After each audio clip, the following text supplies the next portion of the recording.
Hi, welcome to Atrocious Gameplay. Today we are looking at an interesting standard deck. I know we usually do theme decks and more other videos like that, but I found this deck in the Atlas Collectible Chill Series 11, piloted by JJTCG, making the top 8 in the event with an archetype that I didn't really see any more of. It is Psychic Mew3. We're going to get into some games to showcase this deck, and then we'll showcase the deck list. As always, hopefully you like this video. If you do like this video, make sure you like, comment, subscribe, all that jazz as you hear in every YouTube video. I post videos maybe like 2-3 times a week, things like that, and hopefully you enjoy the content, and hopefully we get some good games in this YouTube video. So let's see what the first matchup is. So a lot of what this deck wants to do is they either want a Horror House GX as soon as possible, or they want to be able to use the Rotom that's in this to accelerate energies that may be in the discard. Now, since we're going second, we have a couple options between the Dedenne and the Marnie. I think I probably want to go Dedenne. There's not anything like super valuable in this hand that is worth keeping. The Crushing Hammers will be good for a turn 1 attachment. But that's pretty much about it. The Fiona is pretty good in my opinion. I would like to keep that card. I'd like to save that card because we don't play something like an Ordinary Rod. So let's see what my opponent's playing. I highly doubt it's a fairy deck. There's not a lot of meta fairy decks right now, and by a lot I mean none, but this could be Whimsicott and Porygon Z. Now this is a very interesting deck because we have to be able to hit past the ability of Whimsicott. So this top deck is very, very good. There's no attachments, so really we're just going to be sitting here as we wait. But I think what I'm going to do is I'm going to go ahead and Dedenne. I'm going to draw some cards. Don't really need those Crushing Hammers as of right now. We can, however, get the Rotom and accelerate some stuff if we want to, but I'm not 100% sure that I actually do want to. At this point, I think maybe I'd rather just go ahead and attach, because especially since they didn't get a Cottony down, they're probably not attacking me at all, so I'm okay to do this, I feel like. And let's see, they have pretty much a dead hand, so maybe I try to catch them and use the whatchamacallit. But let's see, let's get rid of the switch here probably. We could put this Gengar down in Horror House turn 1. We only need one trainer card in this hand to be able to go ahead and utilize the Poltergeist attack if we attach an energy next turn. So I feel like that's pretty okay in all honesty, but we'll see how it goes. We get a Swell right here. Again, they'll have 5 cards, which could be a little detrimental. Don't want to get rid of this as of yet, but I think what I'm going to do is I'm just going to go ahead and Horror House. Yeah, I feel like with a 5-card hand, they've probably got something. Worst case scenario, we find a reset stamp and we stamp them to 6 cards again. We only need 1 for a Poltergeist, so that's pretty good. Poltergeist, I'm sorry. Poltergeist is a Pokemon. So let's see. No Crushing Hammer still. We will attach this energy right here. Think I might want to Dedenne more than anything right now. Again, nothing incredibly valuable in my hand. So we're pretty far ahead in this game. They're giving us the well played. They're going to give us the scoop. Again, just looking good in that game, and that's going to be a quick game. That kind of speaks to the testament and strength of this deck, especially with the Horror House, with the Gengar and Mimikyu, allowing yourself to completely restrict your opponent, especially if they've got a dead first hand and can be very, very powerful. You know, we opted, instead of maybe accelerating energies or trying to have a possibility of extending energies, just trying to lock my opponent and make them have their start even be slower. So I really like this deck. I think it's really cool. I've played it a bit. I generally like going second. The main reason behind that is the Gengar, Mimikyu, and then also the Rotom, one of those 2 scenarios. And plus with Crushing Hammers, you know, Crushing Hammers could be really, really good in the very first turn of the game. You know, maybe you're playing against an ADP, they put a water energy on, you just Crushing Hammer that away and all that jazz, make it a little bit harder. This looks like the Zacian ADP deck, and wouldn't you know it, it is Arceus Palkia. Now, if they're playing their cards right, they're probably not going to do a turn 1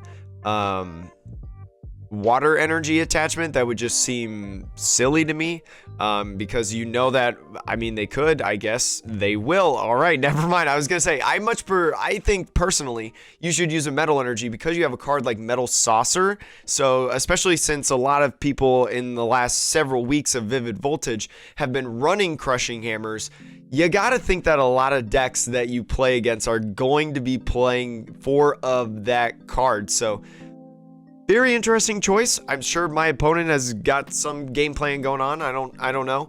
They will be able to Dedenne, but again, they can't get a turn 1 Alter Creation, so you can't attack on the first turn of the game. And there's that Metal Saucer there that I was talking about.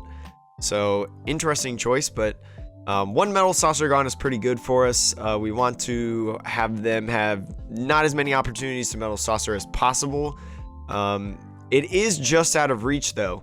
The Zacian from our Trevenant Dusknoir and our Mew and Mewtwo, so that's really, really nice. We gotta try to make sure to not get hit with the good old Mawile at certain points, because that Mawile putting down the Sedenne really will make me really mad. But if this is an exact copy of the deck, which it doesn't look like it at this point, but you never know, could be very, very interesting. So let's hit the heads. Let's get rid of that water energy right there. And let's just go ahead maybe, and we could boss if we really want to. There's not too much that we can do at this point. So I think I'm going to boss this thing up, make them try to expend more and more resources to be able to get out of there. And we do have a Mewtwo. We do have some energies. Probably going to Cynthia and Caitlin this guy away. But I think I want to go for the Pale Moon. They're going to end up bringing this guy up sometime. So I want to Pale Moon on the turn that they do Alter Creation to get rid of those energies, because the deck, what it wants to do, or any matchup really against ADP, is you do not want it to Ultimate Ray. As soon as you have it Ultimate Ray, it's going to be a tough game for you. So hopefully this ends up working out to our advantage, especially getting this guy stuck. There's an air balloon, so he's not going to get stuck, but at least now it forces them to find a little bit more, I would say. So here comes another Dedenne. They're just going to throw away their hand. Okay. All right. I'm down for you throwing away more and more hands. Down with you throwing away more and more hands, especially when you don't have an ideal board state up. So let's see what they throw away. I saw some metal energies there, a Marnie and a boss. Okay, we like the boss going away. We don't want as many bosses, especially because we have this guy right here, the big chonker. So let's see. I think maybe what I want to do is grab the Jesse and James, if anything.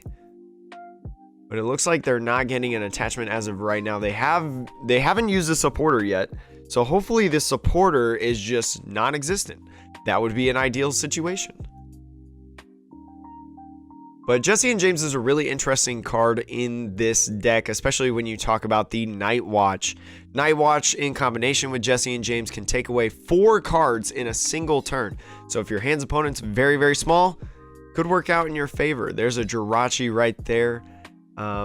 Pretty good if you have a small hand. I maybe would have saved this spot right here, but I mean, our opponent's just doing whatever they want, I guess, at this point, and they're going to try to probably find another attachment, I would think, for this ADP right here. What they don't want to do is probably just Brave Blade onto this guy right here, because Pale Moon, again, like I said earlier. So they're going to have that energy spinner. They're going to get that water energy. Hopefully we can go get a Crushing Hammers so then we can stall it out just a smidge more. But the great thing about now in terms of against my opponent is I already have an energy attachment. I attach one this turn. You know, they have 1 energy on the ADP. I attach one this next upcoming turn. I have 2 energies. They go ahead in their next turn and attach the other energy to Alter Creation. I can attach this energy right here, Pale Moon GX, knock all the energies off that guy. So now I don't have to worry about ADP just doing ADP things, which is really, really nice. So they're going to switch into that other Jirachi. Still looking for a supporter. I guess I assume that they don't have a supporter yet at this point. We'll see what it is, but I really don't want to bring down. Yeah, and they're just going to Intrepid Sword. Be interesting if they found an energy. They did not. But it's curious if they're going to go in with an ADP. So here we go. We're going to go right here. Yeah, I think we're going to go with this guy right here. We're going to quick ball and grab the Rotom. I feel like Rotom's pretty nice right now. We can set that guy up for later in case this guy goes down, our active. So that'll be really, really cool. I'm going to lay down the Mewtwo as well. Then we're going to go ahead. We're going to put a supporter there. Boom.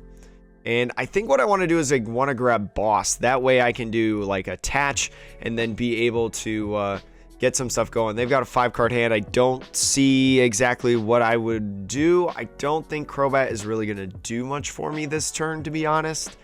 And might as well just kind of stick around and just say howdy, howdy, howdy. What's going on?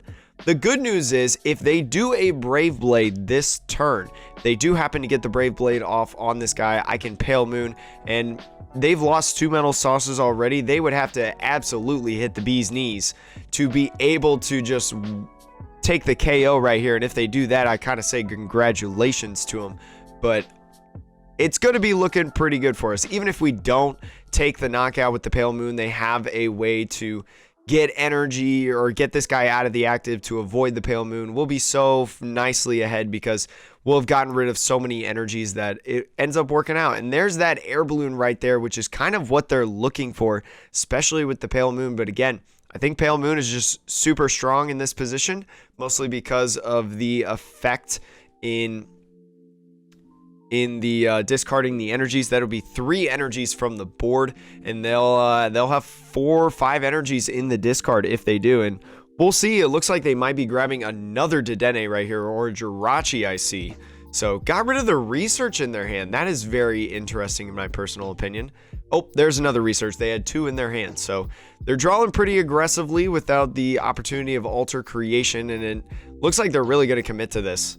Looks like they're really, really going to commit to this guy. I'd be intrigued to see how that's going to go.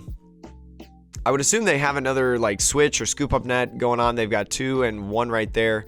I did not see what they pulled. Boss's orders. So they could gust up one of these guys if they want to, which that would be next turn. That would be a pretty decent stall tactic, I would say. But I mean, if they don't bring this guy up, we're just going to night watch and throw cards back into their deck. But looks like they will get the attachment right there, at least on a Metal Saucer. They still could do a free attach right here, which, I mean, they do whatever they need.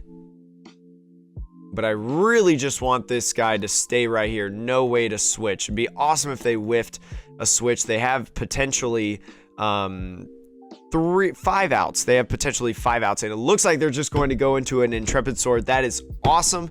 That is exactly what we like. And they put another energy on. I don't know why they would put another energy on, but we're going to go after this guy. We're going to bring him up right here. We're going to attach right here. I'm going to go ahead and stamp. So then they go back to a 6-card hand instead of the like 9-card hand that they had.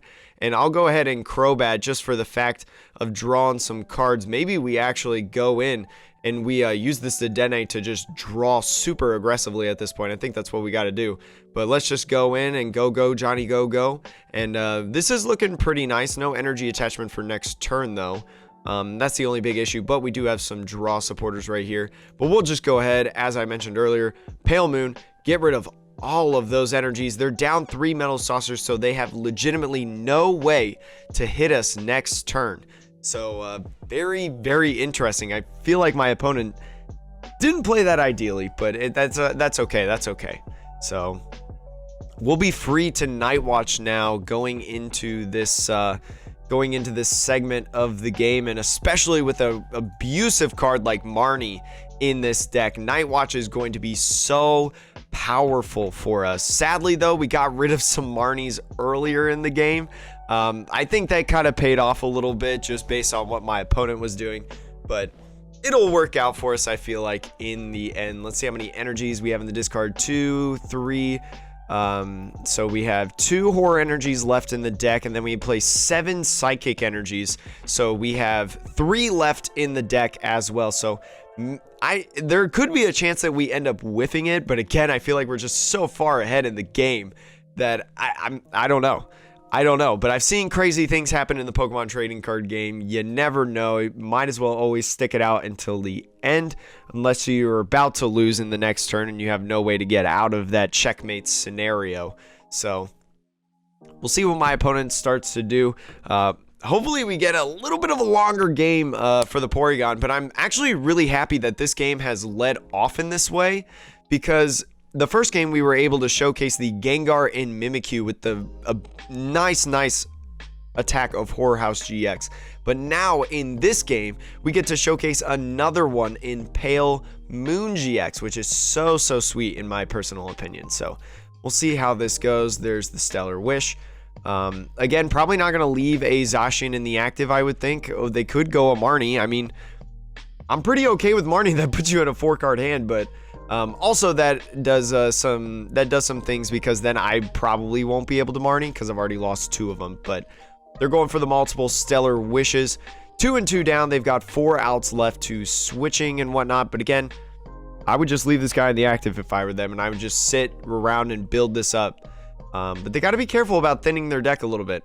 Maybe I kind of want them to thin out their deck. We do have air balloons here, but again, they have Marnie. So here's our 2 air balloons that could go away right at a moment's notice. And here comes a Marnie. Goodbye to the air balloons. We will see you later. And hopefully we can get this Dedenne out of the active. I think it's still okay though, because they're constantly just taking cards out of their deck. And now we have 2 Crushing Hammers plus a Research. So not all that bad in my opinion of a spot, I would say. So let's just go right here. Nope. Let's just go right here. Yes, we're going to get rid of that energy. I'm going to thin the deck a little bit of something that I don't need, probably this Mewtwo. Don't think I'm going to need any more than what I have on the field at this point, and that shuffles the deck up a little bit to find an air balloon or a switch. So pretty awesome in my opinion, I would say. So we whiffed the reset stamp though. That's the only thing that I would say that, man, I wish we had, because the reset stamp is really good in this deck. So let's go back to here and let's just go ahead and Night Watch. Take this knockout, put 2 cards back into their deck. 2 Zacians, neither of those cards really matter, and we'll try our best to try to thin out their hand as much as we can. We do have a Fion, so let's say maybe we get an open bench spot, they gust up and they KO this Rotom or something right here, because this Rotom is very easy to knock out, or one of those 2. They're not going to probably, because they don't have enough things to be able to do that. But anyways, they're going to go Stellar Wish here. They're going to try to trap again, probably Boss's Orders. They're going to try to just trap something in the active, maybe this Dedenne right here. But I've got plenty of switches. You're going to have to do a reset stamp or a Marnie to be able to stop us from doing this at this point, and looks like it's not going to work. Alright, so let's attach right here. Let's go switch into this guy. Again, got another answer, and I think we just Night Watch yet again. Putting their hand down to, ooh, there's 2 Metal Energies right now. I don't know how many Metal Energies they have left in their hand or in the deck, so they might not even get an attachment this turn. But it looks like they might be able to. I'm trying to think, if we get an energy, I think Jumping Balloon KOs, so we're going to try really hard to go aggressive and grab an energy. We're going to switch into this Dedenne right here to try to find that energy. We're going to see if we have any left in the deck as well. So let's get rid of this Mewtwo right here. We do have 3 outs to energies left, so I think we got a pretty good shot of hitting an energy off 14 cards. So there it is right there. So we're going to go here. Let me just double check that attack again. Yeah, Jumping Balloon right there. We're going to go in, we're going to retreat, and then we are going to Jumping Balloon. Boom! Take a knockout right there, and if my opponent doesn't scoop now, I don't know what they're thinking of right now. So Jumping Balloon, another good one that I like in this deck, and that is going to be another scoop. The deck doing very fine. The deck doing very well. Again, super exciting that this deck is performing very well. Just a couple games to show the versatility of the deck. And you know what? Let's just look at this list real quick and move on to the end of the video. Alright, so this is the Mew and Mewtwo deck that we were playing with today, Psychic Mew3. It's a deck that we've seen in the past before, but had kind of fell off a little bit with Darkness Ablaze, and now is kind of back on the rise. As one person did really well with it, I imagine that you'll see more people playing with it and things like that. You saw a lot of the different options that this Mewtwo deck had to offer, including the Gengar and Mimikyu with the Horror House Poltergeist back-to-back combo. Horror House only requiring 1 energy. If your opponent has a huge hand, you could do 2 if you really want.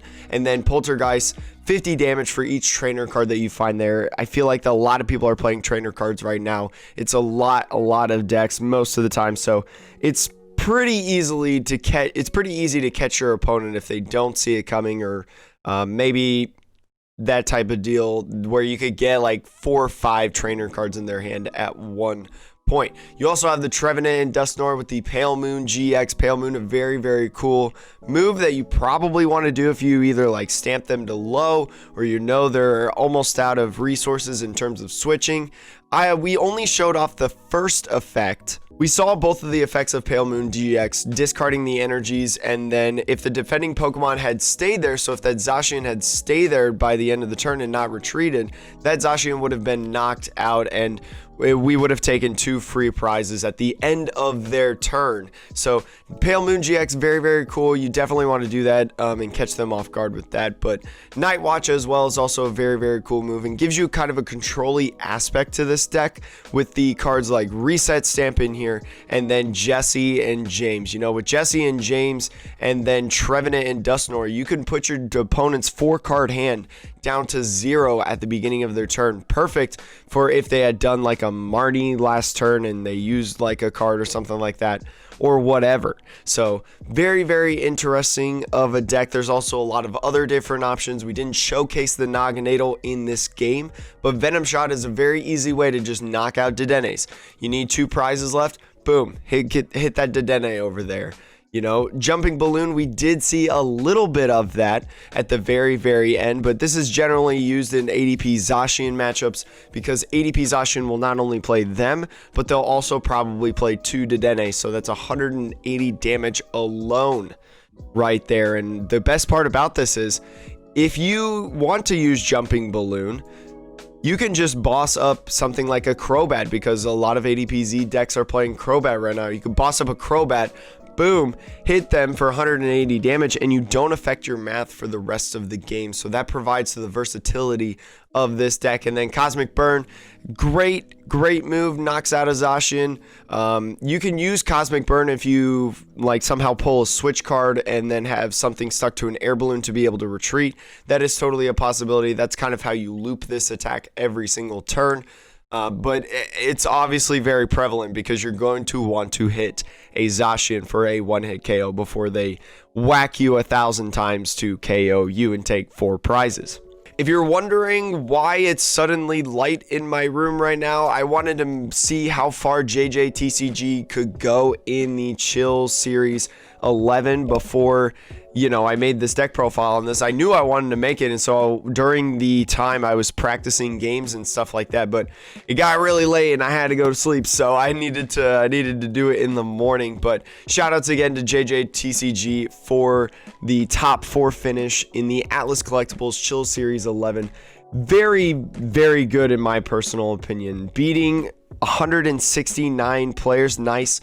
Well, not beating all of them, but beating 166 at least. So pretty good job. Remember, if you like what you see here, click like, comment, and subscribe, all that jazz. I do videos on the Pokemon trading card game about 3 times a week. Next week's schedule might be changing a little bit just based on what I got going on, but we'll keep you updated. As always, you can see all my socials and things like that down in the description below. Check out our Discord, check out my Twitter, check out my whatever. All that stuff. Have a wonderful day. Remember, we're not very good at video games, but we have a fun time doing it. I will see you all later in the next video.